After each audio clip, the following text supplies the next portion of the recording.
51 चांदीच्या गदा ज्यांनी जिंकलेल्या आहेत ते कुस्ती सम्राट अस्लम काझी आपल्या सोबत महाराष्ट्र केसरी निमित्त आपण त्यांच्याशी संवाद साधणार आहोत. कुस्ती कशी कुस्ती खेळतायत इथं सगळे यावेळेस माजी उपसरपंच सन्मान मंचावरती होतोय. कुस्तीमध्ये आता दोन पैलवान मधला एका पैलवानला धरून आणलं, खाली घेतलं, त्याला 2 गुण असतात. म्हणजे हात आणि पाय दोन्ही गुडघे टेकले आणि एक हात टेकले तरी 2 पॉइंट असतात. आणि उचलून बॅक थ्रो मारला तरी किंवा वरनं एक हवेतून पडला तर 4 पॉइंट असतात. आणि ढकलून त्या झोनच्या बाहेर ढकलून नेलं तरी 1 पॉइंट असतो. अशी कुस्ती असते, पॉइंट वरची गुणावरची अशी कुस्ती असते. हे जी कुस्ती आहे ही चालतात. तुम्ही एवढ्या 51 गदा जिंकलेल्या असतात, कुस्ती खेळलेल्या आहेत. काय नेमकं एका पैलवानाचं आयुष्य असतं, काय खुराक असतो, काय मेहनत असते त्यांची? इकडे आम्हाला मॉनिटरला विनंती करतो.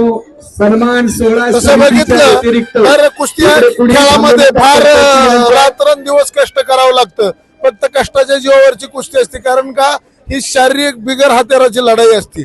त्यामुळं आयुष्यात 24 तासातले एक 6 तास तरी सराव करावा लागतो, तेवढाच शारीरिक आराम करावा लागतो, तेवढंच खुराक खावं लागतं.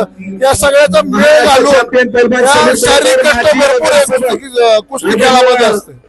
किती एक पैलवान दिवसात किती तास मेहनत करतो किंवा किती त्याची तालीम सकाळी 3 तास आणि संध्याकाळी 3 तास सराव करावा लागतो. या ठिकाणी स्वागत सन्मान केला जातो.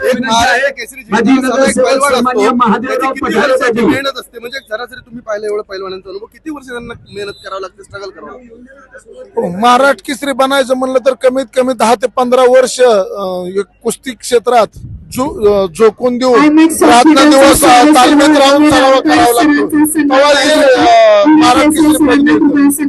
12-15 वर्ष तरी सराव करावा लागतो. आज इथे विद्यार्थी आलेले आहेत, भरपूर जे युवक आलेले आहेत.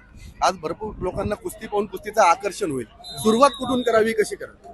तसं बघितलं तर एक 5वी पासून लहानपणापासून जिम्नॅस्टिक, मॅटवर रोलिंग, स्ट्रेचिंग, योगा यापासून सुरुवात करून 5वी पासून लहानपणापासून जर तो मॅटवर खेळला तर किंवा स्पर्धात्मक खेळला तर त्याला लवकर आत्मसात होतं आणि एक वयाच्या 17-18 वर्षी तो फॉर्मला येऊ शकतो. कारण का कुस्ती कळायला सुरुवातीला 5-10 वर्ष लागतात. त्यामुळे 5वी-6वी पासून कुस्तीची सुरुवात केली पाहिजे. नक्कीच. तर हे होते अस्लम काझी यांनी कुस्ती काय असते,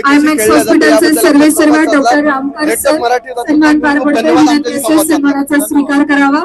सोशल मीडियाच्या भाऊ गर्दीत विश्वासार्हतेने चकाकणारे नाव म्हणजे लेट्सअप मराठी. सगळ्यांना, सगळ्या नागरिकांना ती स्पीच, ती लेट्सअप वरील मुलाखती म्हणजे विचारांचा खजिना. त्यानंतरच्या निवडणुकीमध्ये मला सोडून गेले. बातम्या केवळ वस्तुस्थिती सांगणाऱ्या, न प्रोपगंडा, फक्त जनतेचा अजेंडा. क्योंकि आने वाला कल जाने वाला है, जाने वाला कल आने वाला है. राजकारण, मनोरंजन असो की क्रीडा क्षेत्र, महाराष्ट्राची स्पंदने संवेदनशीलतेने टिपणारे माध्यम म्हणजे लेट्सअप मराठी. जगासोबत एक पाऊल पुढे राहण्यासाठी लेट्सअपचे ॲप, सोशल मीडिया आणि वेबसाईट सोबत कनेक्टेड रहा.